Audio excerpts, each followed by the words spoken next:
So with that, we'll go ahead and get the recording started. So welcome everyone. Really excited for today's conversation. My name is Jordan Regine. I am the 3DEP for the Nation program manager. 3DEP for the Nation is a cooperative agreement between the National State Geographic Information Council and the USGS 3D elevation program to help foster collaboration and coordination between state governments and the USGS to enhance LiDAR collection and product availability across the country. Really excited for today's conversation with stakeholders from the state of Connecticut. We have really cool things to talk about, including their incredible new data set and just what LiDAR means for the state of Connecticut. So with that, I'll hand it off to Alfredo and the stakeholders for brief introductions, and then we'll get in the conversation. Thank you. So I'm Alfredo Herrera. I'm the Geographic Information Officer for the state of Connecticut. I'm the Office of Policy Management. And our kind of role in all of this is kind of coordination on the acquisition and dissemination of live data. Awesome. Thank you, Alfredo. So let's go alphabetical. So let's go to Aaron. I'm Aaron Nash with the Connecticut Transportation Research Safety Center here at the University of Connecticut. I exclusively spend most of my time working in the Department of Transportation. And so part of what we do is we build a lot of operational data sets and management applications for the DOT, and we're finding new ways to use LiDAR to build derivative data that they can then use to solve problems, make decisions. Awesome. Hi everyone, Austin Madsen here, remote sensing supervisor at the Yale Center for Geospatial Solutions. I care about LiDAR for a number of reasons, and one of those reasons is that it's so multi-use. You can utilize these data products and downstream derivatives for a number of really cool science questions and research projects. So happy to be here today and chat with everyone. Awesome. Thank you, Austin. Am I up? Yeah. Hi, everybody. Emily Wilson. I am with UConn also. I am part of Extension, which is the outreach arm of UConn, and also part of CLEAR, which is the Center for Land Use Education and Research. So my role over time has been to work to get this data out to people so they can use it, and all of the things that Austin was kind of referring to and a lot of other things. So a lot of work sharing in different ways, and also providing help for folks with all varying different degrees of technical expertise and uses. So we can talk more about that. Awesome. Thank you, Emily. Really appreciate you being here. All right, I'm Nick Trapka, and I work at the Western Connecticut Council of Governments. I'm a senior data scientist over here. And I mean, right now specifically, I care about the new LiDAR that's coming out from the state because we care about some of the environmental impacts of vegetation and trees specifically for use in policy planning for our municipalities. Great. Thanks, Nick. And last but certainly not least, Sarah. Hi everyone, my name is Sarah Hurley. I am one of the GIS coordinators at the GIS office, and I'm working on our imagery and LiDAR and hydrography program here. And yeah, like everyone else has kind of said, there's so many diverse applications of the LiDAR, and it's really cool seeing all the derivatives that come out of it downstream. Awesome. Thank you, everyone. Really happy that you're here. So part of the State LiDAR Highlight Series that 3DEP for the Nation is currently engaged in is to try to understand how different states have organized their LiDAR programs, if they have a program, and how they might fund them, and essentially get a better understanding of how does this data come to fruition, and then how does it get disseminated through the population so that people can actually access it and put it to work. So Alfredo, can you give us a little insight on maybe where the program sits, what kind of authorization you have from legislature or executive, and then how you kind of bring stakeholders together, including the folks in this meeting, to coordinate and make LiDAR available to the state.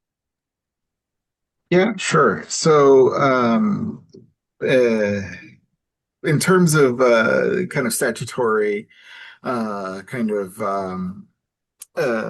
authority, let's say, to do this stuff. There is a Connecticut General Statute 4D-91, which is the statute that created the GIS office, but also gives us our specific tasks and missions.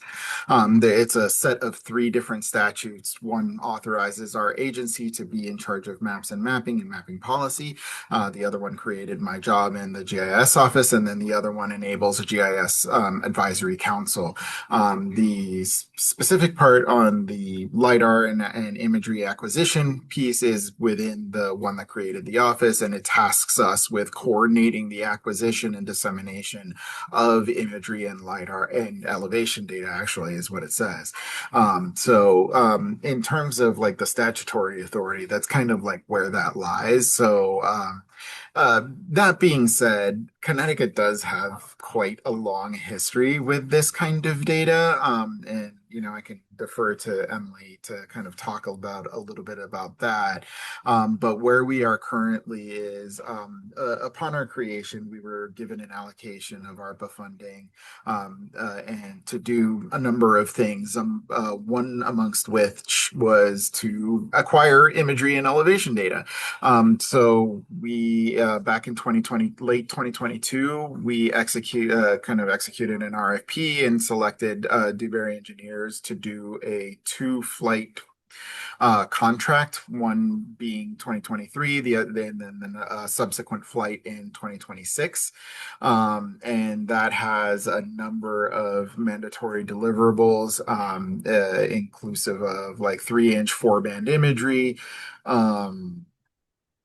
Bear with me, I'm pulling up the list. We have QL1 LiDAR that is at a higher point density than normal QL1. It's 15 points per square meter on the inland portion of the state and 20 points per square meter on the coast.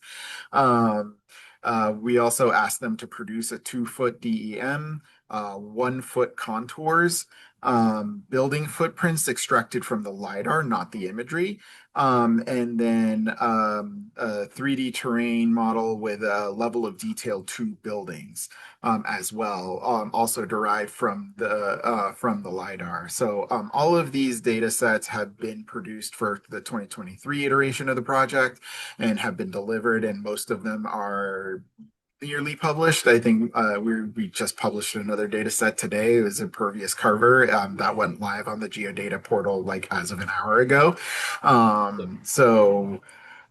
We are continuing to work and get those 2023 derivatives done. The 2026 flight has happened, and it was executed mostly to within spec. We had to make some allowances because of the weather.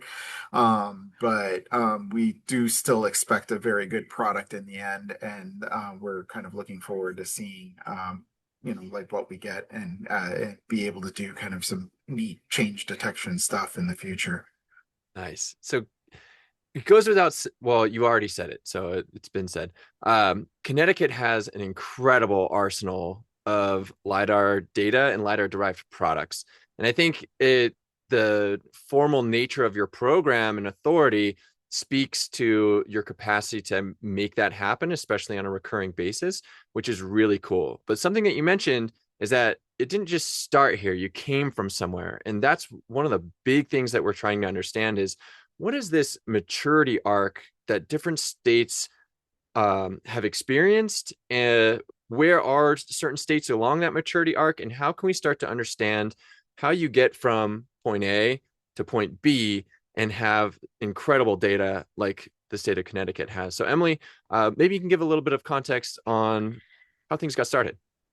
Sure. They started a bit before me, but I can tell you where I stepped in, which was fairly early, I think, in our LiDAR trajectory, especially. And I think the key was really a lot of people that were interested in work together. So the early data sets, which I'm going to put a link in here, that kind of has most of them for the state.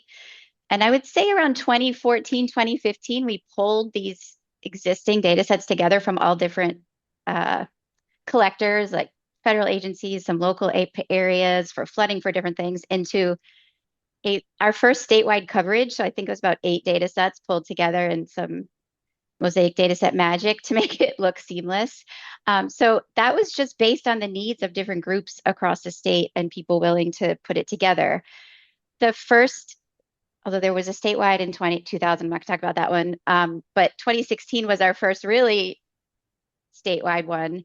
And that was well before the GIS office. And that was because there were state agencies and people across the state who are interested in this were able to cobble money together to get this great information. So I think it's been just a group of interested people who are willing to do the work that eventually had enough support to get the GIS office established, because it's enough work for full-time people to do in their job. So yeah, it's been a trajectory. And I think the GIS office came after a lot of this initial data and now has been successful in continuing it and improving those data sets upon which were kind of catch as catch can in the past.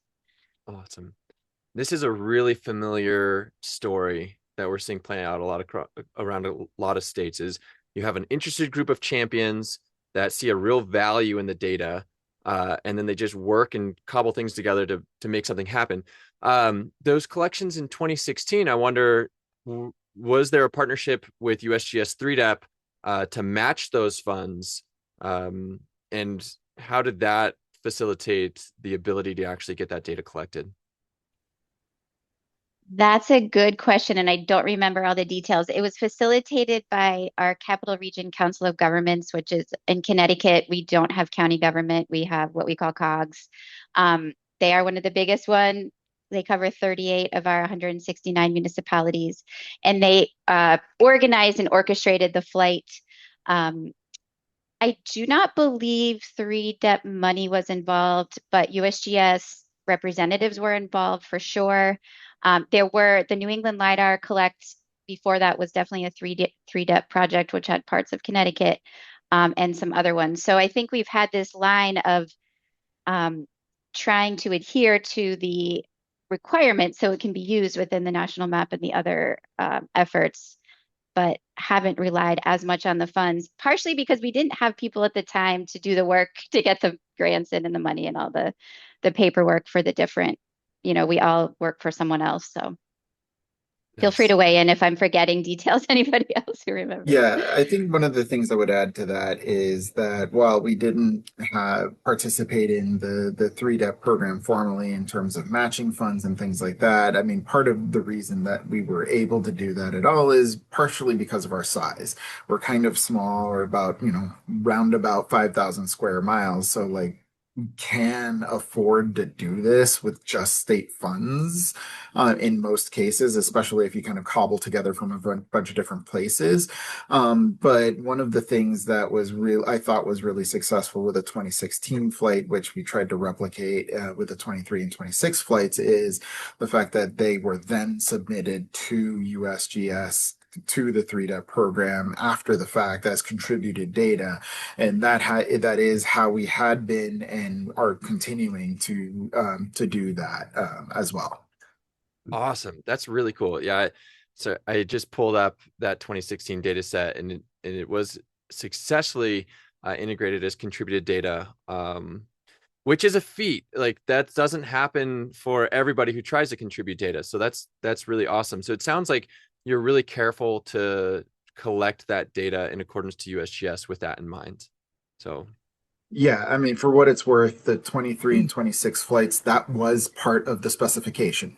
And we were also in the RFP process, we were also interested in making sure that we did get vendors that were GSPC kind of vendors, so that it was as little friction as possible to get it into that program, knowing full well that we did want to contribute the data. Nice. And so that another thread I want to pull on from Emily, your historical context, is you mentioned that agencies from across the state recognized the value that the data would have, and came together in order to fund that statewide collection. So can you speak a little bit more to that value? Like, because there's perceived value ahead of time and then there's realized value afterwards. And obviously there was some realized value to kick off the 23 and 26 collections. So Yeah. how's Connecticut benefiting from this data? Oh, that's kind of a different question. I think in Oh, sorry. 2016, I will say that a lot of the interest was because of the imagery, the aerial imagery. It's 3-inch 4 band. It's really nice, high detail. And the LiDAR was included. So I think at that time, the imagery was really the shiny thing that people needed and wanted and used. And the imagery is still very important. The LiDAR getting tacked on and the ability for us to start sharing it with folks and getting people to use it, the DEMs, the hillshades, as well as the contours have been extremely useful for a lot of our industry. I get a lot from engineers, surveyors, people like that, and as well as the folks here and others. So that kind of got the ball rolling, and then there was enough interest to keep it going. And then the GIS office and the team have been able to increase its resolution and therefore its detail, and the ball is continuing to roll. So that was the first question. I don't know. Do you want me to dive into what it's used for? We can. Yeah, I think that's a great point to kind of transition to understanding each of your individual use cases, right? Like, how are you putting this data to work? And what would you do without it? Yeah, I'm happy to jump in here. Austin here from Yale Center for Geospatial Solutions, especially what would you do without it, right? So anytime we're working with students and faculty and staff researchers here on campus, and we're trying to get a feel for their specific geospatial needs, and if LiDAR point cloud data and downstream derivatives are part of those needs, then I'll go to OpenTopo or one of the main 3Dev websites, right, and take a look and see the quality of data that's there. And if it's there and we can answer those science questions with that data, then we're going to query the data and download the COPCs or the LAZ files and go about our merry way. And so what happens when that's not there, and I've had to do this in a project in Wyoming, for example, is we have to contract out and hire an airplane to come out and fly it for us. And depending on how big of an area that is, that's 8 to 20K. And sometimes there's no funding available for that. So then that research doesn't get done if that data is not present. So that's just one quick example. Yeah. Wow. So your footprint extends beyond just Connecticut. And so you're really gaining value from the whole 3DEP program writ large. Right. Yeah. Awesome. Very cool. Aaron, how are you using Connecticut's LiDAR at UConn? So our focus here in our research division is transportation safety. And like I said, we are on contract with the Department of Transportation to build safety-centric assets. So one of the data sets that we looked at was pavement markings. And we tried using 4-band aerial imagery to build a classification model and feature extract and segment aerial imagery. And we found that the accuracy was subpar. We get a lot of issues in rural parts of Connecticut with tree cover, which causes shading. You don't have that sunlight that lights up the roadway. So areas like that, you don't get really any pavement markings through this automated process. So we looked at, it was kind of by accident, using LiDAR and building a raster intensity model. And what we ended up with was all the pavement markings in the state right-of-way just lit up. And so what we did was we ran it through some enhancement models to essentially take that raster and fatten it to come up with a more robust image that we could then segment and then train the model and then extract linear features off it. So our accuracy went from, let's say, 85% up to almost 95%, just by retraining the model using a single band instead of 4. And with just using the ground points, we're able to remove cars, buildings, trees, and the density is high enough that when we run it through the enhancement model, we get clear images.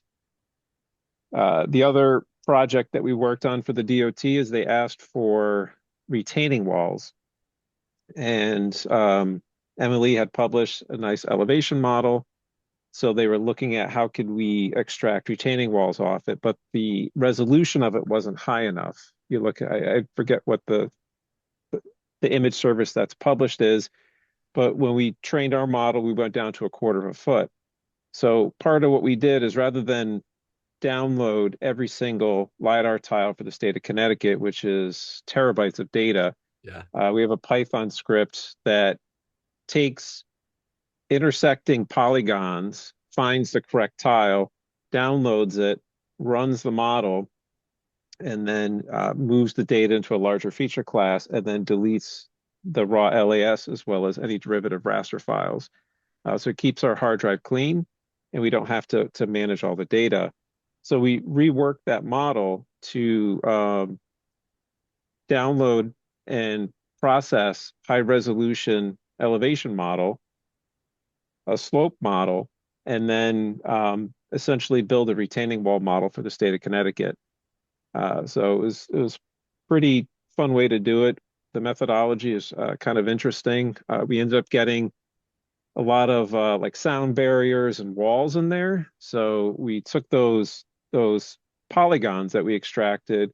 We did center line of the polygon, built perpendicular transects, and then ran the slope off that to capture elevation on both sides of the wall, and then built a threshold so we could then extract what we'd consider high resolution retaining walls, and we categorized them into 3 categories. So the DOT could filter, look, inspect, and then determine whether or not it's an asset that they have to manage in the right of way.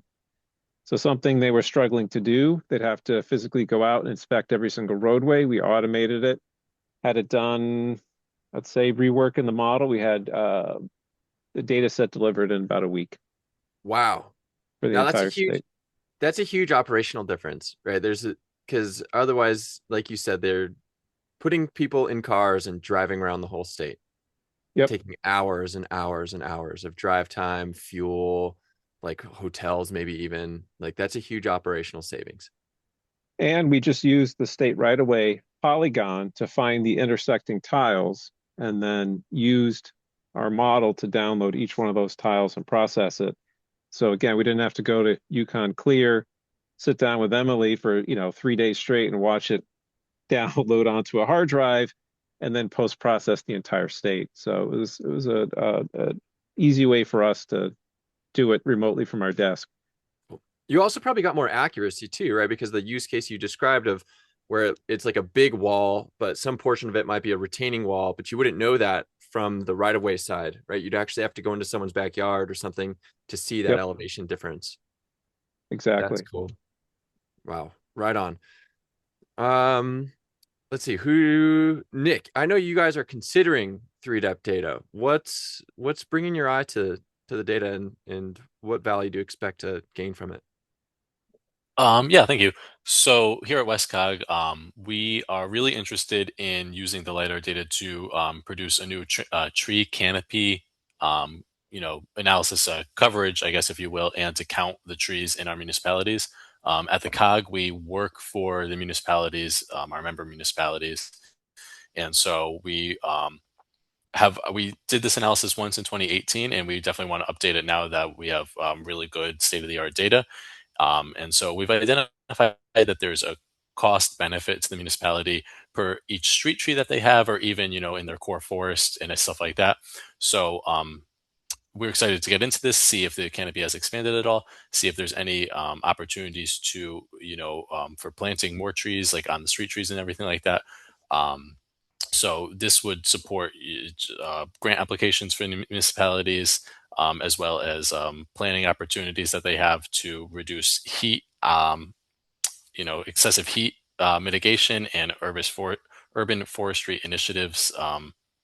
There's a bunch of volunteer groups in some of our towns that they care about trees. Obviously they don't want to see trees cut down. So we're really tree focused on this one, but we're really end users of the LiDAR. So we use it for a bunch of planning applications. We use all the data derivatives from it, the contours, the building footprints, and everything else. And specifically, I'm referring to the canopy height model that we're excited to use for the tree canopy analysis. Very cool. Yeah, Right on. this is a really interesting use case too, because over the years, right, we've had the 2016 data and the 2023 data, and now in a handful of months, right, the 2026 data. And so you can start to ask temporally based questions on these really nice data sets. And so piggybacking off of the tree analysis, there are a lot of folks in the city of New Haven and at the university here that care about the street trees. And some of those point-based data sets are of low quality with respect to the precision of the tree locations.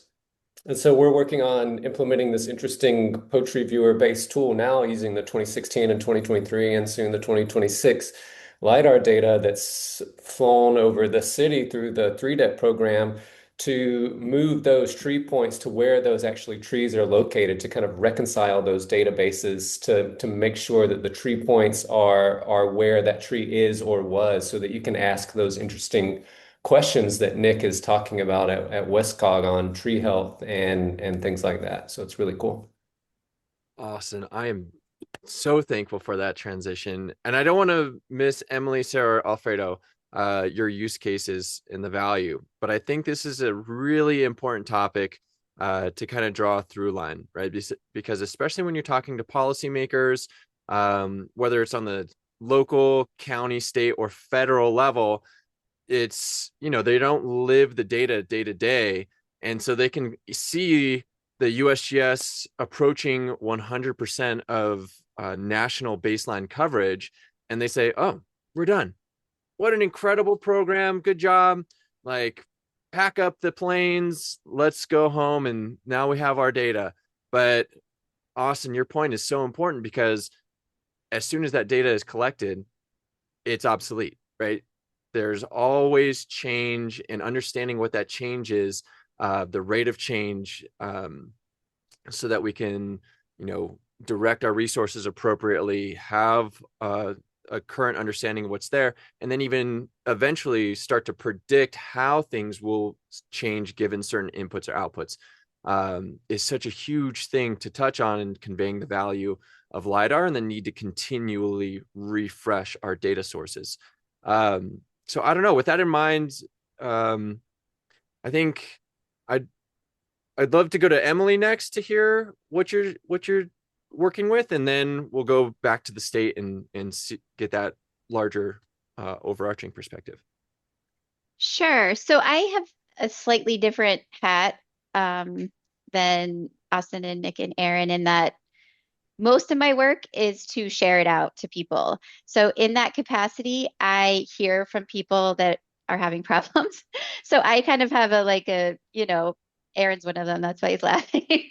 But all different users that reach out. And so I was kind of looking through the email inbox, and there are a whole lot of engineers, surveyors, architects, CAD managers, urban design, all different consulting firms, town employees, especially engineers, that have reached out for various things. Occasionally the server goes down, and that's when I hear from all the people, which is actually a really interesting data collection approach. So I know that it's being used by all of these folks all the time. We could ask more specifics if we want. Yeah, Personally, I use it for viewing a lot and for trail mapping. That's what, like, seeing the trails in the forest. It's unbelievable for that. So go ahead. I didn't mean to that's interrupt. exactly what I use it for too. But this access and data dissemination is a really important topic that I want to get to later on. Okay. So Sarah or Alfredo, how's the state using this? And how are you justifying recurring collections?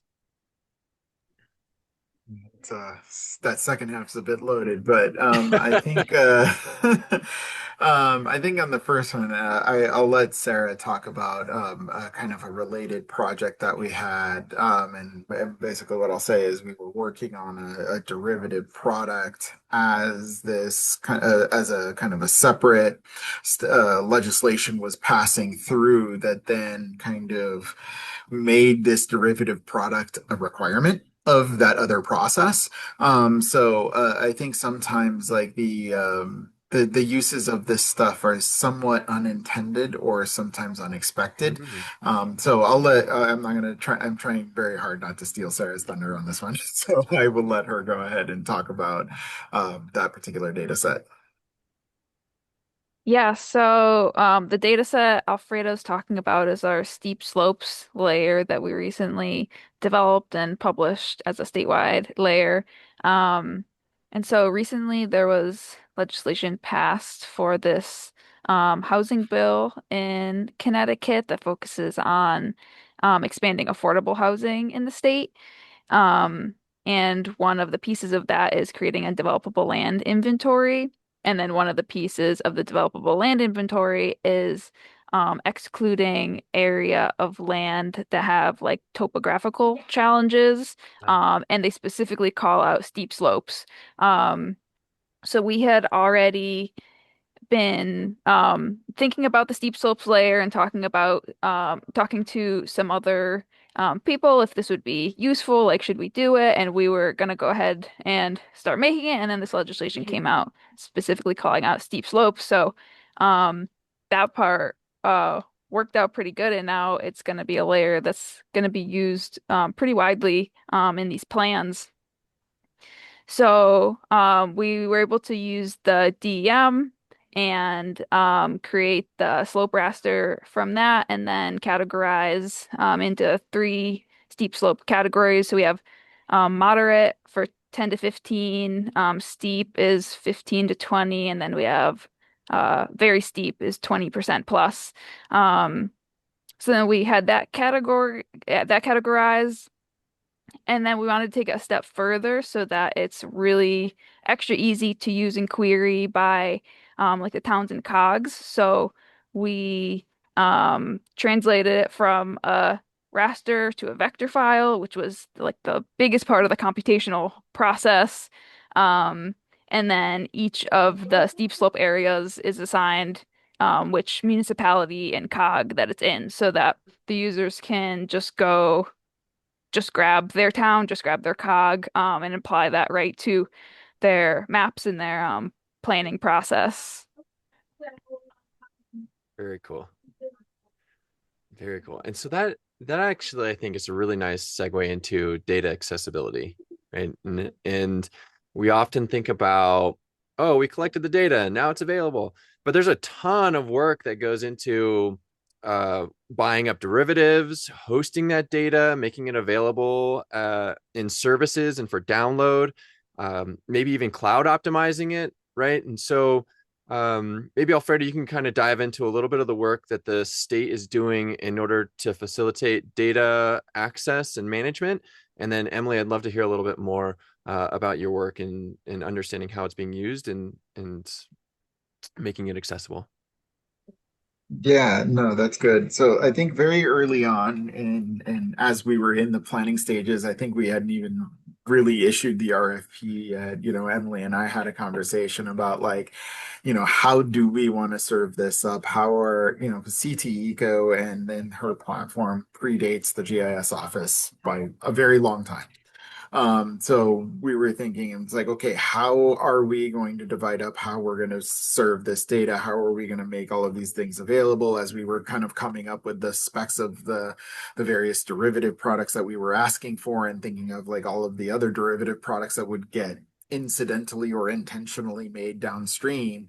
We kind of made the decision, okay, CT Eco is going to focus on all of the raster based derivatives. So like they'll help us host all of the DEMs and the imagery and all of those kinds of things. And then the GIS office on the geodata portal will host all of the specifically vector data. And then the other part of it is like, I think CT Go also has a greater facility to provide just bulk downloads because of their pre-existing kind of download solutions, which Emily graciously updated and is fantastic. I think between those things, it's like we kind of like took a good look at like what each of us is really good at and what each of us really has the infrastructure for, and we're like, okay, you do that, we'll do this, and we just kind of proceeded from there. So to that end, we have a pretty large footprint on our GIS online, and and because of other data sets that are not kind of elevation or imagery related, we had to purchase additional kind of capacity on ArcGIS Online to serve all of that data. In particular, it's the parcel's fault because you're talking about statewide parcels, that's 1.3 million polygons with 40 fields of attribution. That is not a small data set. So being able to make that data set performant enabled us to create these frankly absurd derivative products like normally 1 foot contours would be a vector tile or an image tile data set. We were able to make it a queryable feature class of like 5 million plus polylines. And then that the steep slopes layer that Sarah was just talking about is 59 million. And it's still reasonably performant. So part of that is the premium data store and us purchasing additional kind of horsepower, but also a lot of it has been a lot of the optimization work that we have done and really understanding the way that platform operates to make sure that like we've optimized all and indexed all of the fields. We've optimized all of the geometry to make sure that they perform correctly. And then understanding how the distribution network on the Esri side works to say, okay, is there a way to kind of cheat the system into making it self-optimize in a way that benefits us? So the first time somebody looks at this, they don't have to wait a week for people to use it to optimize this data set. So we've been trying to do a lot of those kinds of things to make sure that not only is the data accessible, not only is it in a format that people would want to and can use easily, we also want to make sure that it's performant because, if you're going to put something and say in front of the governor's office, you don't want the data set to fall flat on its face the first time it tries to get used. Absolutely. So it sounds like you guys have a lot of your data hosted on Esri, on an Esri backend. That obviously comes with the vector data. The vector data. Okay. Yeah. Great. That's an important distinction. Cool. Emily, do you want to add a little bit of context to data accessibility? Sure. Maybe back up a little bit that the website Alfredo mentioned, CT-ECO, which stands for Connecticut Environmental Conditions Online, was first born as a partnership with our environmental agency called DEEP, because they had a ton of geospatial data and not any way to get it out except to buy a stack of CDs, which was kind of what people were doing then. But as interactive online mapping was starting to grow, it really became clear that a partnership with the university opened a lot of doors. So it was born in that capacity. And here at Clear in our outreach hats that we wear in our job is to make this information usable and accessible. So we were able to put some of this firepower together to build this infrastructure, which has been rebuilt a couple times since then, to not only house and serve out all of this imagery, 23,000 tiles of all the different dates and all the other stuff that we've talked about, but also put it in viewers and on the websites with lots of help and FAQs and give it to people. There are some things as PDFs, not everything. We have map viewers, which are fairly straightforward for most people that are comfortable on the internet, all the way to services that people can connect to in desktop or online GIS systems, open source or Esri or any of them, mostly, as well as data downloads. So for the high-end users, like we've talked about here, Aaron and Austin, and people that want the actual points, they can get them and do what they want with them. So we work really hard to try to meet the needs of this continuum of users. So we're taking a lot of pretty high-end information and making it hopefully accessible. And it seems that people are finding it and using it in lots of different ways. So I think there's always room for improvement, but I think we're doing pretty well. I'll also say that early on, I think it was the 2012 flight or something like that, sharing was not part of the work. It was just getting the data. And then afterwards, everyone was like, oh, how are we going to get? And so we did a little bit of, work to do that anyways. And then after that, it became clear to all of us that the sharing and providing is really an important piece of all the projects and needs to be included at the front with some funding to make sure it gets done and it gets done right, because it doesn't do anyone any good if it's just sitting on some hard drives in a state office somewhere. So happy that that's become pretty normal and routine now for Connecticut. And I think it's really helped get us where we are. Awesome. I love the notion of doing it right.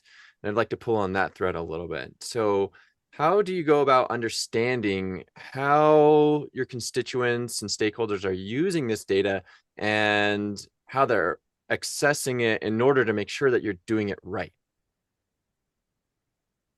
That is a great question. I'll let other people answer. My administrators like us to get impacts, and there's a lot more I could be doing. At this point, it's a lot of what we hear from people either via email, a lot of outreach presentations, reactions we get, things I hear that way. We have done some surveys, although nothing as rigorous as possible. So I'll let others chime in if you have more to add to that. Yeah, I mean, I guess what I would say, this is a current outstanding, let's call it problem.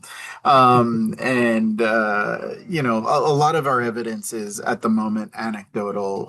We have been since the outset, even once again, when we were in the planning stages for the 23 flight, we were definitely, as we were communicating, the fact that we were getting all of this data, what the specs were, and when it arrived, and when it was published, and all those things. Like, there's been a constant refrain that I think almost everybody in this call has heard me say. It's like, please use our data, but then tell me about it. I need these use cases. Please put them in writing. And I think at some point soon, once we kind of get over the hump of the initial data deliveries and the QA/QC process, we're really going to start shifting into that kind of collection phase of all of those anecdotes and and see if we can somehow equate numbers to it, in particular numbers associated with the generation of economic activity within the state. So like, how, kind of like to your question earlier, is like, what would you do without this data? But like asking that of our stakeholders, especially some of like the private sector stakeholders, especially the ones that do a lot of engineering work or surveying work or planning work and things like that, that use the data derivatives and say, this, you're relying on this day to day. Please tell us how you use it. Give us a ballpark of how much all of these contracts that you are worth, that are kind of are central, are kind of relying centrally on this data.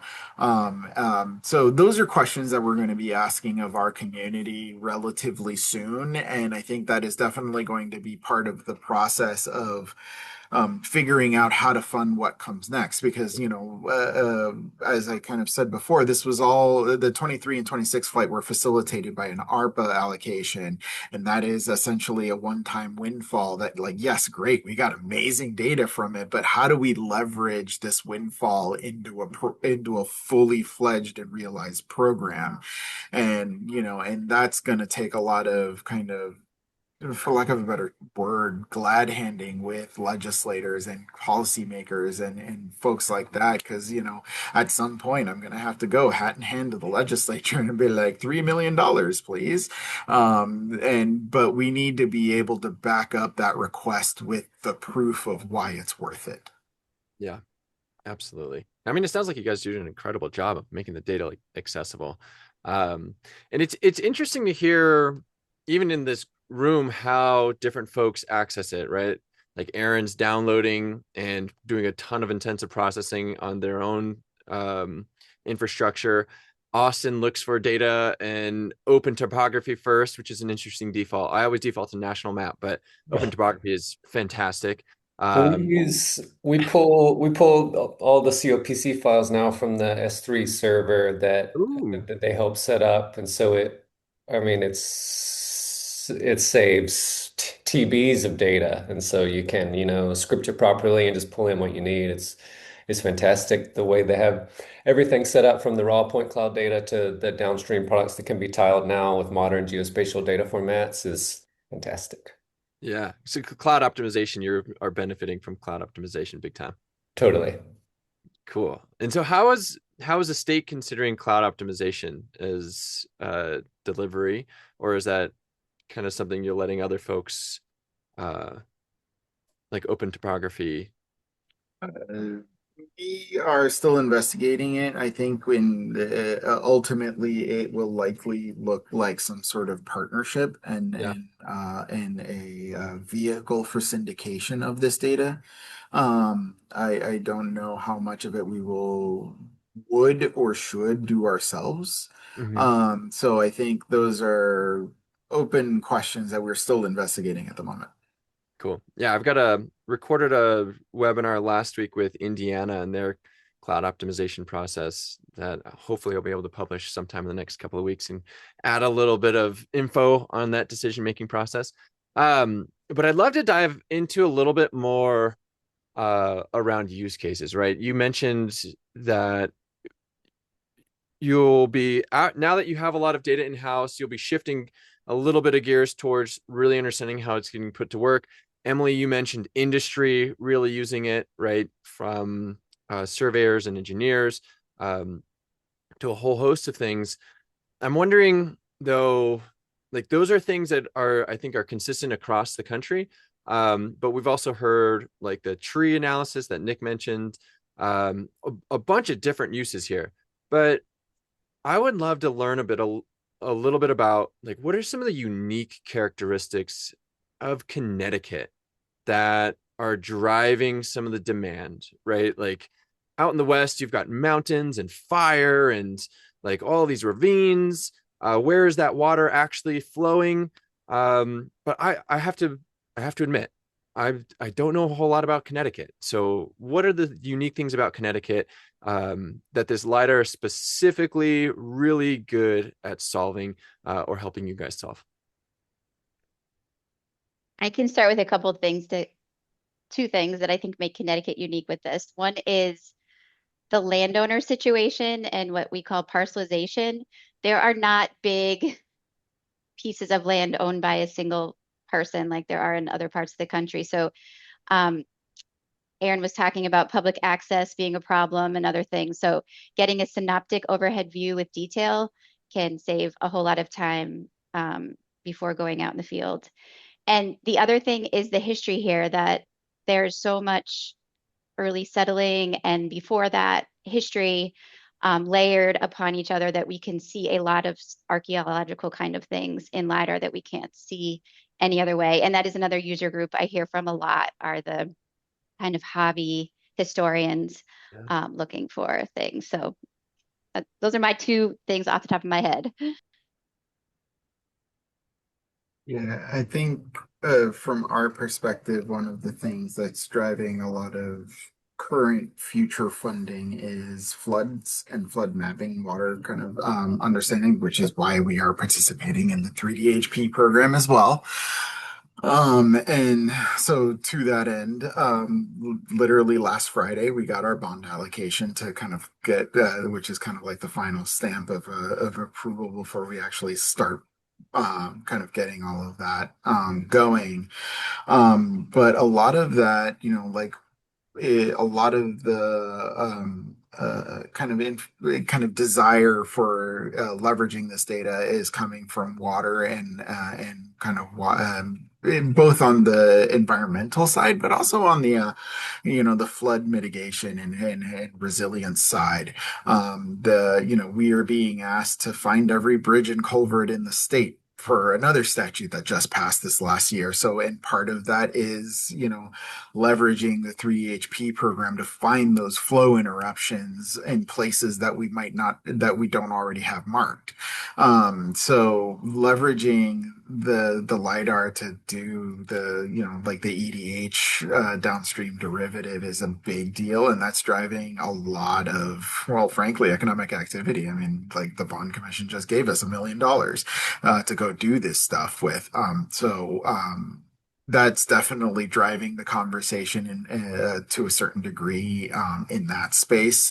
And that's something that, while not entirely unique to Connecticut, it is something that is a current state priority.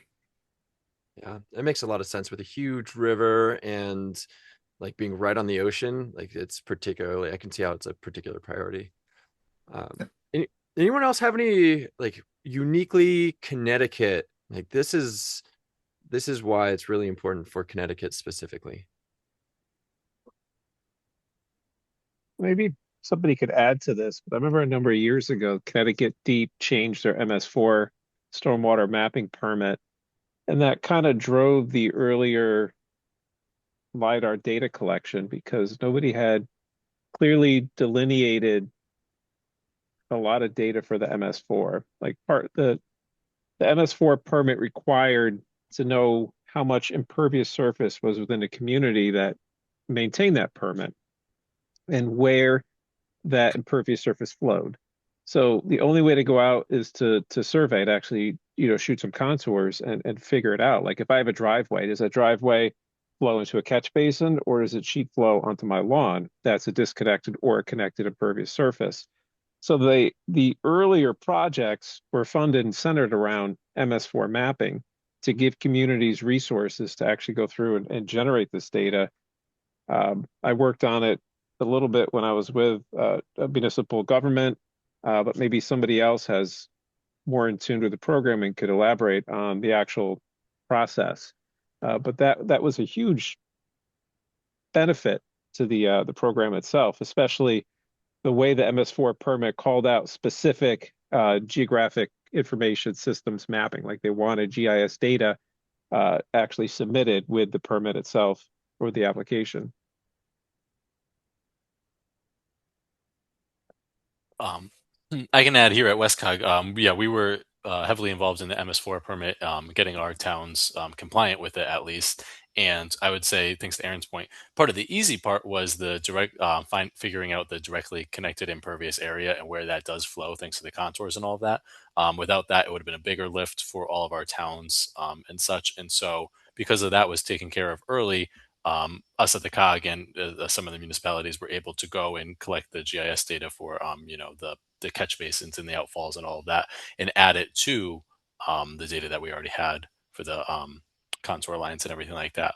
So it was a very nice process thanks to the data that we had from Connecticut, and I think that was pretty unique in that sense. Awesome. Austin, do you have something to add?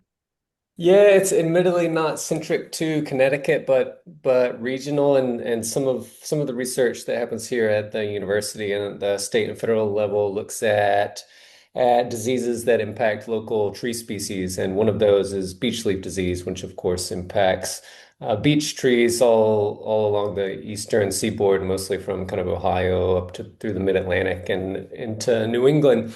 And we're looking at ways to utilize the time series 3-depth data to see if we can pick out areas that are being more heavily impacted by by this disease. So these little nematodes affect the tree buds, and the leaf out is impacted. The leaves curl up, and the physical structure of the canopy is affected. And depending on the density of the point cloud data, we should be able to see some of these discrepancies. And so you're able to ask, interesting science questions about these somewhat local diseases that are in the area.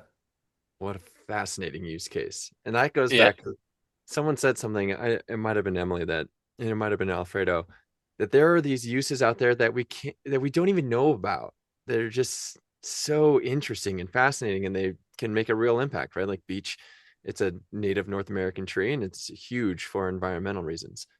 Um, Very cool. So something this trend of Connecticut being very attuned from a government level to the need for maps and tying legislation into certain mapping requirements. That's something that not every state has. Where do you think that came from, and how do you think it's persisting? From Alfredo. Well, I don't know about that, but I think where it comes from, I think it's, I don't know, it's hard to kind of pinpoint, let's say, but like, I think there's a general sense of like, you make it's kind of like the whole give the mouse a cookie thing, like you have a little bit of good data and people are like, oh, this is great. And like while not a kind of elevation example, like we recently had another statute passed that mandated the use of our statewide parcel data set. When the GIS office started, no one told us to make a synthesized single data set, parcel data set. We saw it as kind of like, this is just a good idea. We should do this. This is like the next logical step in the evolution of this data collection process. So we did it.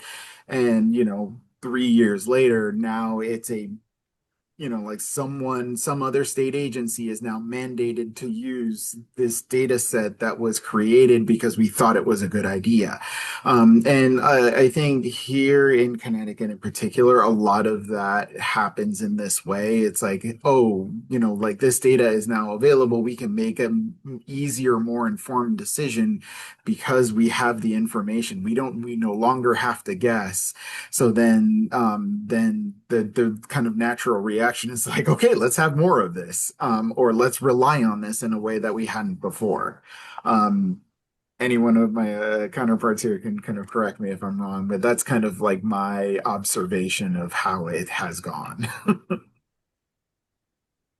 I would agree with that and say there's also the other side of that coin that these applications and these needs exist, but now that we have some presence higher up in state government, we're able to now apply the geospatial solutions that have been there. So I think it's just it was much harder to do before the GIS office, although it did happen kind of here and there as opportunistic things rose. But um, the needs are there, so now we can apply the geospatial solutions to answer them more efficiently, I think. Cool. Yeah, and I think the other thing that I would add to that is that part of my role and the office's role in the agency that we sit in, it is literally part of my job to review proposed legislation that affects and impacts geospatial technologies. Hmm. So our legislative liaisons do a very good job of flagging those, and if we find them somewhere else, we flag it to them, and then like they bring it to me for comment. And, I've had, in the past 4 years, I've had opportunity to both support and object to legislation, as well as give, as I call it, the mother of all fiscal notes to certain legislations. Um, so, like because of our role and the way our role was defined, I do have the opportunity to kind of opine, let's say, on these legislations and the formation of these statutes and laws and requirements as they come along. That is really incredible. Like, I'll add to, Alfredo, you have the advisory council that you do turn to, that you're not I do. necessarily I'm doing not this doing these in a vacuum. individually. Yeah. Correct. Yeah. It's not just me in my opinion. I do ask the advisory council and I have great folks like Emily and, occasional guests like, Aaron has been called upon to that council to kind of speak on different topics. We do have chances for public comment. So we do have the space for collaboration. It's not entirely on me in my office. But we do seek out as many opinions as we can, and we do kind of try and respect as many viewpoints as we can in the process. that's really cool. So it's like there was a motivated group of champions that took initiative to create and make this data available in the first place. It had such value that the legislature and governor formalized it. I want to pull on that thread a little bit more because that's something I know a lot of people are going to be interested in, is like, how did that legislation get introduced and ushered through, right? And like, what was the effort behind that? How did that look? And now it sounds like it's not just, oh, we have this, you know, agency or office that we've written into law, but there's real support and recognition in the value that you are bringing to the table. I think that's really cool. So let's pull on that thread a little bit more. Like, how did that legislation really come about? I can tell this story and I'll try to keep it short. Yes. This is a There, long and winding tale, but it's a Emily long and knows it winding well. tale, and we've done some webinars and actually did one for NSGIC, so it's out there. This need had been happening for a long time. Connecticut has had the Connecticut GIS User Network since 2000, and I believe it was formalized in 2004. And that was the beginning of several groups over time that created this professional network of people who were really all interested in the same thing and trying to work together to get there, coordination being one of them. So fast forward to, I guess it was 2019, a brand new representative put a one-line bill up that said GIS for all municipalities in Connecticut, something like that. And that person happened to be my personal rep in where I work and live, and led to a meeting that he happened to be on the planning and development committee. He brought the chair. She totally saw the issue and the light and turned into our champion. First, it was a big research endeavor to find out where this thing should go in the state and how it should work. We learned from other states. We learned from internal stakeholders, lots of interviews, put together a two-pager with 5 framework things that we needed. I can share them if you want. But they were, I'm not going to get them up. Basically, in statute, funded, a GIO, an advisory council, and to be an independent group. So those are the 5 things that kept settling out and settling out. So we went forward, got some legislation in, got out of planning and development after COVID hit also. We all turned this virtual at this point. Got out of planning development. It never got pulled on the floor. We were all distraught, but it did get added to the budget implementer bill that year and got passed. So that's a very short version. We realized later that we did have support within OPM, which helped get it through and funded also. So the stars really aligned at that time for it to happen. So I'll leave it at that. Awesome. But yeah, it's the existence has helped us as a Connecticut group of professionals do a lot that we could not do before. So Great. A lot more to do, of course, but I'd love to hear a little bit more about the advisory council, Alfred, unless you have more to add there. And then I think, yeah, the only thing I would add to part of the OPM piece of the creation of the office, and part of the reason it kind of snuck its way into the implementer, is because at the same time there was a lot of need and desire to map for broadband purposes as a result of some of those federal investments. The powers that be within OPM kind of identified that, like, hey, this bill that didn't make it to a vote would, and the things that it was proposing would be useful to do that work. So let's just light that up, and they kind of stuck it into the implementer bill to make it happen. So that's and that's one of the things that I try to take as a lesson, because like sometimes you just have to find that one random edge case, use case that enables you to do the thing that you want that has nothing to do with that, but you use it as an opportunity to do that and something else, right? So in this case, like the fact that the state really wanted to do broadband mapping made it so that we can now do all of these other things that the GIS office enables, and everybody benefits as a result. But at the time, like it kind of the impetus started and ended with broadband mapping. Nice. I like that as, again, one of those give a mouse a cookie situations. And so can you describe the advisory council a little? How's that? Who's on it, and how are they selected? Yeah, so this is an advisory group. It is in statute. It's Connecticut General Statute 4D-92. Um, I um, love how you have those on the so top of your head. well, I am in the policy and management agency, so it's the running joke that we all have to have all of these statutes memorized, um, and we can't have a presentation without citing one of them. But Emily Wilson is one of the council members. We have a pretty broad representation from a lot of different state agencies, and as well as the private sector, utility sector, and Yukon specifically. These are appointed by the named entity in the statute.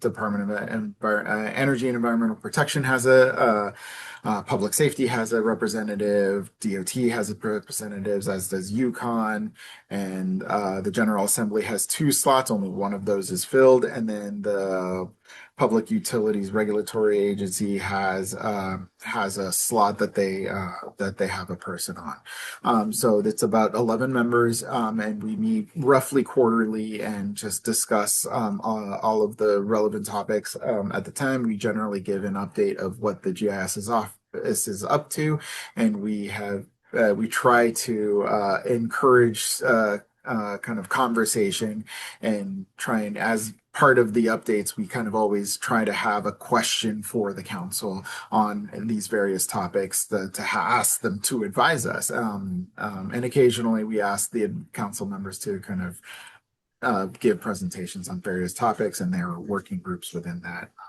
Is there anything I missed, Emily? Yeah, that sounds about right. I think when we wrote that two-pager after doing our research, it was clear that the council was necessary to help advise and direct, I guess. I don't know if that's the right word, the GIS office. In Connecticut, it doesn't work to be in a vacuum. It doesn't work to have a heavy hand. It's not the way New England works. So the need for partnership and working together was critical. Like we started this with 3 roads layers, right? And they were all different. So trying to get the agencies together to agree on authoritative things was really important. And the other thing is those people are ones actually that know something about mapping. They are appointed by the higher level, but it's very clear that they should be the ones really involved. We kind of learned that lesson by having an advisory council of people that knew nothing about mapping. Wasn't as effective. So, yeah. Yeah, I can't imagine so. Very cool. So I want to wrap up, not necessarily, well, depending on how this expands, but I wanted to be sure to touch on the partnership with USGS. And so you mentioned that Connecticut funded and ran the 2016 collection and was thoughtful about selecting GPSC contractors and really meeting that USGS spec. It sounds like the 23 and 26 collections were done in partnership with USGS. I'd love to learn a little bit more about that and really strike to, like, without USGS and the 3DEP program, where would Connecticut be with regard to LiDAR and LiDAR products? Can I think, start first, yeah. Alfredo, at the beginning? Yes, please. Yes, you can start before. before, so after the GIS network was formed, there was some legislation to form was called the Geospatial Council. So it was appointed people and so forth. And the USGS regional rep, there was like several different people through the time, two Lynn's and some others, would always attend. And that person being at those meetings was critical to move Connecticut along in these areas at its infancy. The rep is still very involved, and now I'll turn it over to Alfredo. But even in those early flights, in those early collections, the input from USGS, whether formal or informal, was very critical to the development of where we are now. Yeah, I mean, I think the where we would be without them in terms of these particular flights that the GIS office has had a hand in would be, kind of nowhere in terms of like we relied on the specifications and direction of like what's a good idea, what's a bad idea, how do we do QA/QC, how do part of it was we were always eyeing to make sure that we we're going to contribute this data. We were always going to contribute this data. That was this thing that we always knew we wanted to do. So making sure that we communicated with USGS and we, like their specs are an attachment to the contract with our vendor. Because this was done outside of the auspices of the 3DEP program explicitly, we wanted to make sure that we had a very hard reference to it. So like for the LiDAR side, we actually attached the USGS LiDAR spec. For the imagery, we actually attached the ASPRS imagery spec.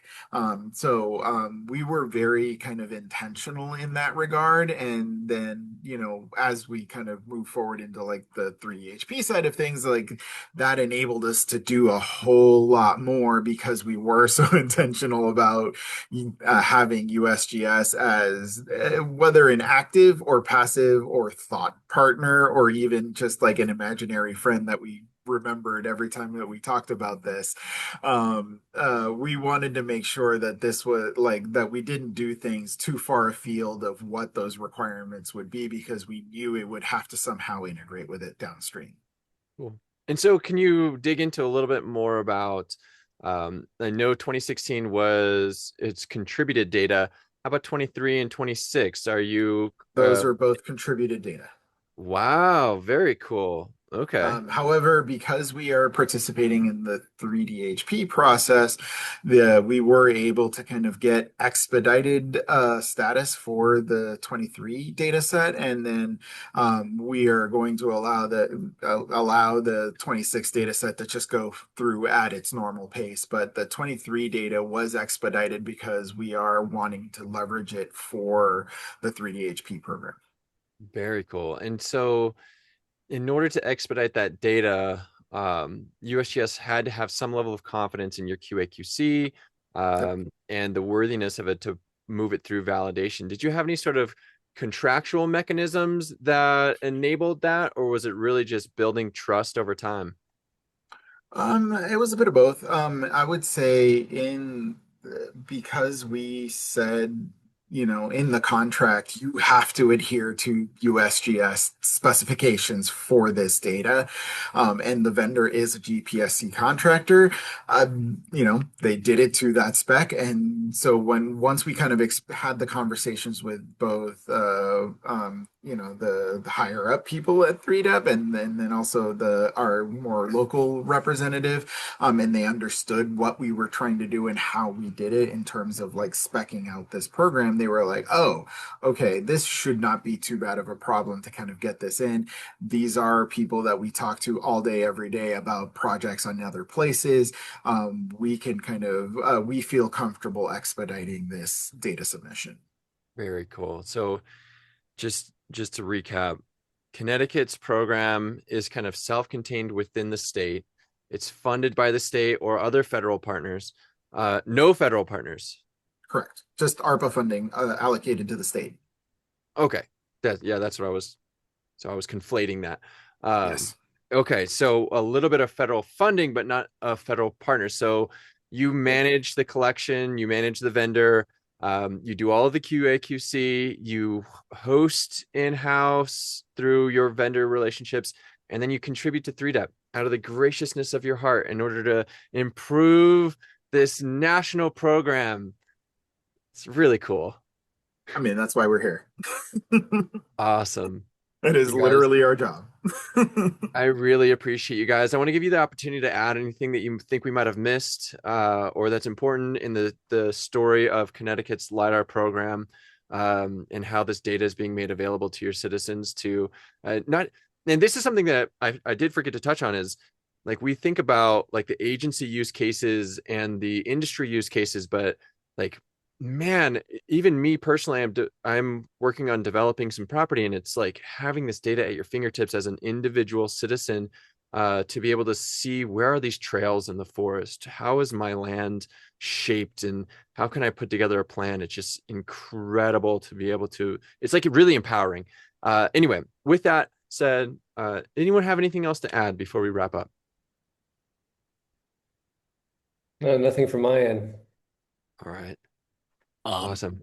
similar to what you kind of said, Jordan, I just want to say like this is a great resource. The state, the GIS office in OPM and CT Eco, they do a lot of the heavy lifting for us. They get the data available to us, the end user, and that lets us use the data to, make actionable information decisions for our municipalities, the ones that we work for. So as an end user, we're completely thankful to the state and all of their efforts on this. Cool. Well, thank you, Alfredo, Sarah, Emily, Austin, Aaron, Nick. Thank you for your efforts. Thank you for using the data. I really appreciate this. And I'm looking forward to wrapping this up into a story. And hopefully it's something that you can use to either share with your stakeholders or your users or anyone else who might be a little bit more interested in learning a little bit more about Connecticut's LiDAR program. Really awesome. So thank you guys. Thank you. Thank you. Thanks, Jordan.